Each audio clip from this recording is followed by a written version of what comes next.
Bismillahirrahmanirrahim. Assalamualaikum warahmatullahi taala wabarakatuh. Kami di sini akan memenuhi tugas UTS dalam makul ilmu aswad Prodi Bahasa dan Sastra Arab Universitas Islam Kiai Haji Ahmad Siddiq Jember. Di sini kami akan membahas tentang sejarah fonologi umum. Kemudian membahas sejarah fonologi Arab beserta tokoh-tokohnya. Bismillahirrahmanirrahim. Kami akan mulai sejarah fonologi umum.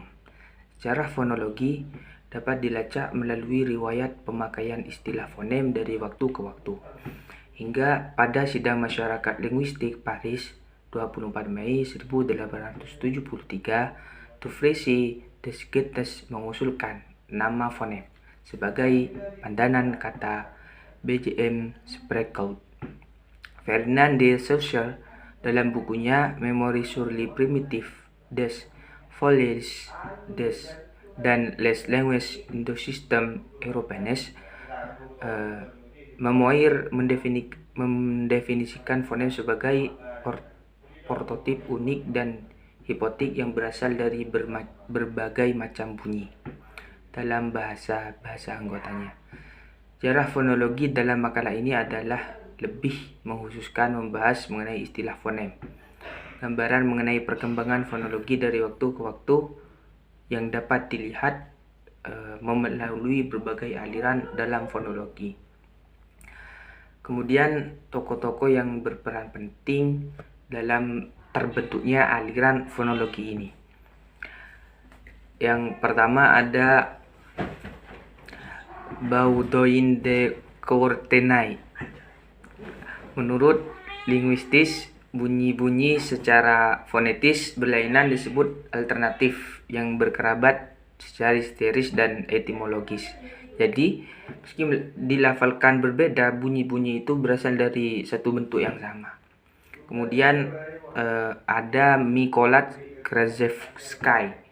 Mykolat mendefinisikan bahwa fonem sebagai satuan fonetis tak terbagi yang tidak sama dengan atrofonomik yang merupakan kekhasan tiap individu yang disebut dengan aliran Kazan.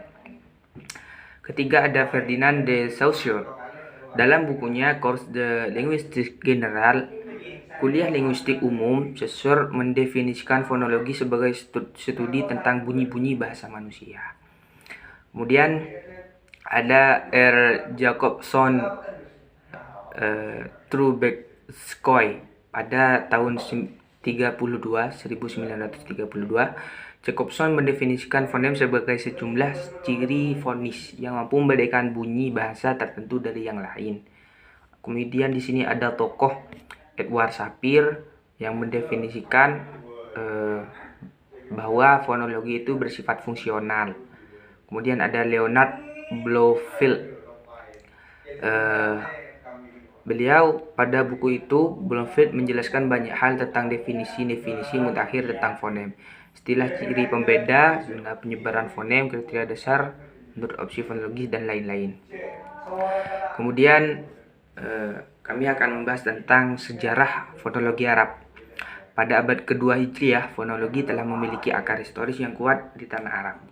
Tepatnya sejak Al-Quran diturunkan dalam lembar sejarah ilmu-ilmu yang berkembang di dunia Islam. Di periode awal, fonologi memiliki posisi yang sangat vital dan penting dalam menjaga kemurnian bacaan Al-Quran, agar terhindar dari distorsi baik bacaan maupun makna. Di antara upaya yang mereka lakukan adalah mendeskripsikan makhraj dan sifat bunyi-bunyi Al-Quran dengan sangat detail, melebihi dari deskripsi yang dilakukan ilmuwan lain sampai sekarang. Ilmu bunyi Al-Quran tersebut mereka populerkan dengan nama ilmu tajwid dan ilmu qiraat. Ilmu tajwid dan ilmu qiraat termasuk ilmu yang pertama lahir setelah lahirnya Islam.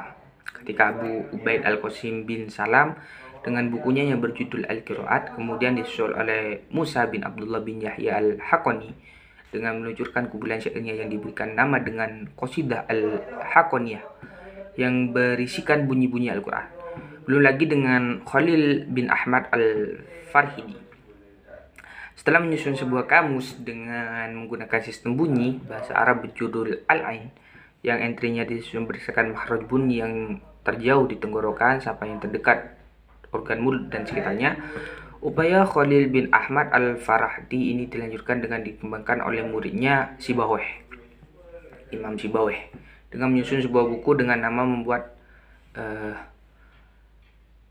Alkitab yang terdiri dari 4 jilid. Dalam jilid keempat, beliau membuat bab khusus tentang bunyi dan membuat namanya dengan bab Al-Idgham. Menurut huruf Arab itu berjumlah 29 dan kadang sampai berjumlah 35. Jika disasarkan pada bacaan Al-Quran dan syair, maka bahkan mencapai 45 jika disasarkan pada huruf yang jarang digunakan oleh orang Arab. Kemudian ada tokoh Ibnu Sina, itu lebih dikenal dengan Avicenna di dunia barat, seorang dokter. Salah satu cendekiawan muslim yang juga mengembangkan ilmu ini tidak hanya menuliskan pada buku berjudul Risalah Asbab Hudus Al-Huruf, namun juga dicantumkan dalam bukunya yang berjudul Al-Qanun fi Atib dalam Tashri' Al-Hanjarah dan Ashifa. Dalam bab Hasan Asam, Ibnu Sina dalam mengulas materi fonologi Arab bukan hanya menerapkan metode analisis fisiologis saja, namun juga menggunakan analisis fisiologis yang dikembangkan dalam filsafat, sehingga dalam pembahasan fonologi Arabnya mencakup berbagai aspek meski tidak sedetail buku-buku fonologi modern. Kemudian yang kedua ada Abu Al-Fat Usma Ibnu Al-Jinni. Dalam bukunya Sirru Sin'at Al-Iqrab telah mengembangkan organ bicara, makhraj, sifat-sifat bunyi. Nah, itu tokoh Arab, tokoh yang berperan dalam perkembangan fonologi Arab.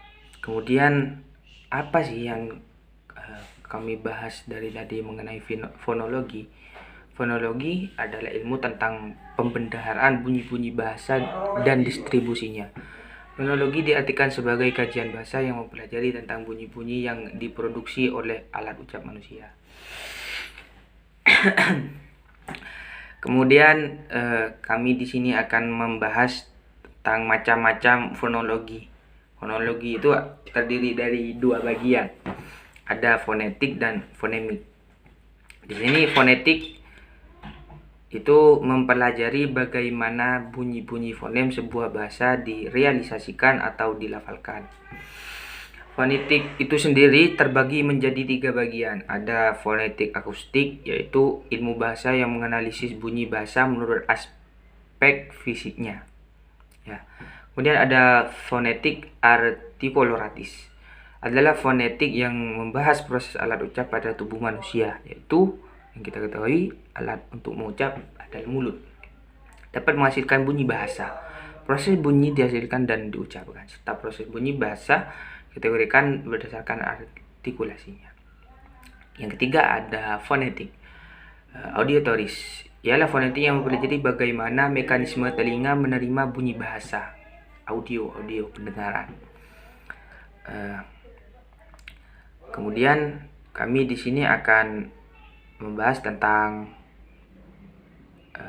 peran atau urgensi kepentingan fonologi dalam linguistik. Sebelumnya, habis fonetik ada yang dinamakan fonemik, adalah bagian fonologi yang mempelajari bunyi ujaran menurut fungsinya sebagai pembeda arti. Itu fonemik. Ya, kembali pembahasan tadi tentang peran, urgensi atau pentingnya fonologi dalam linguistik adalah fonologi merupakan cabang linguistik yang berkaitan dengan bunyi atau ilmu tentang bunyi. Fonologi juga mengkaji tentang fonetik, yang dimana fonetik merupakan bagian dari fonologi. Keduanya hampir mirip. Cabang ilmu linguistik yang satu ini mempelajari morfem, yaitu bagian terkecil dari bahasa yang memiliki arti dengan demikian. Dalam linguistik, fonologi berada pada tingkat dasar dalam sebuah tata urut bahasa. Berdasarkan asal katanya, fonologi berasal dari pon, yaitu berarti bunyi, dan logos, yaitu berarti ilmu. Dengan demikian, fonologi berarti ilmu tentang bunyi. Oleh karena itu, kesadaran fonologis dalam pembelajaran bahasa memiliki peranan yang sangat penting untuk meningkatkan kemampuan membaca, sehingga bunyi-bunyi bahasa yang dihasilkan anak bisa dimengerti dan dipahami maknanya. Kemudian dari pembahasan tentang fonologi, ada yang dinamakan dengan shawaid dan shawamid. Kami akan membahas tentang shawaid dan shawamid. Apa itu shawaid? Shawaid adalah bunyi vokal atau harokat dalam bahasa Arab. Ada fathah, ada kasroh, ada dhammah. Dalam bahasa Inggris, istilah vokal disebut vowels, dan dalam bahasa Prancis, voyelle. Begitu juga dalam pelajaran bunyi bahasa Arab, bunyi vokal mempunyai istilah yang sangat beragam. Kata harokat disebut al-harokat karena sebagaimana yang dikutip oleh Kamal Bashar dari pendapatnya Ibnu Al-Jini, yaitu karena bunyi vokal bisa menjadi huruf dapat bergerak atau dapat dilafalkan. Seperti contoh Hamzah ketika berharokat fathah itu akan dilafalkan dengan mengucapkan a. Dan jika hamzah itu berharokat kasroh, maka pelafalan hamzah tadi berbunyi i. Begitu juga jika hamzah tersebut berharokat dhammah, maka pelafalannya u. Beberapa macam vokal diantaranya ada vokal tunggal, vokal rangkap, dan vokal kasroh dan dhammah. Kemudian pengertian dari shawamid. Barusan yang dimaksud dengan vokal tunggal, vokal ganda, vokal rangkap adalah fathatain, kasrotain, dan dhammatain. Kemudian pengertian shawamid atau konsonan, yaitu bisa bunyi letupan, bunyi geseran, bunyi bersuara, dan bisa juga bunyi tidak bersuara. Konsonan selalu mendapatkan hambatan di saluran udara, baik hambatan kuat ataupun lemah, sehingga mengakibatkan adanya ketupan atau geseran titik, termasuk konsonan semua bunyi yang mengakibatkan adanya letupan atau geseran titik, termasuk konsonan semua bunyi yang udaranya keluar dari hidung ketika diartikulasikan, atau bunyi yang udaranya keluar dari samping di atas. Kemudian macam konsonan, yaitu diantaranya ada konsonan menurut makhrajnya. Jadi shawamid adalah pembahasan tentang tempat keluarnya huruf, seperti alif, al-jawf, lubang mulut dan tenggorokan. Bagaimana cara mengucapkan alif? Yaitu tempatnya ada di lubang mulut dan tenggorokan. Juga seperti contoh huruf dzal. Dzal itu memiliki makhraj ujung lidah dengan ujung dua buah gigi yang atas. Maka pelafatan dari huruf dzal adalah dzal. Jadi ujung lidah dengan ujung dua buah gigi yang atas, kemudian suara kita dikeluarkan dzal, maka akan menghasilkan dzal. Itu yang dinamakan dengan teori shawamid. Mungkin demikian tugas UTS dari kami atas nama Muhammad Ikhwan Nur Ali Zain dengan nomor NIM 205104030003 insyaallah telah memenuhi tugas UTS yang berjudul tentang fonologi dalam makul ilmu aswat. Kepada dosen pembimbing Ustadzah Eni Zulfa, apabila ada kekurangan atau kesalahan, kami memohon maaf yang sebesar-besarnya. Wassalamualaikum warahmatullahi taala wabarakatuh.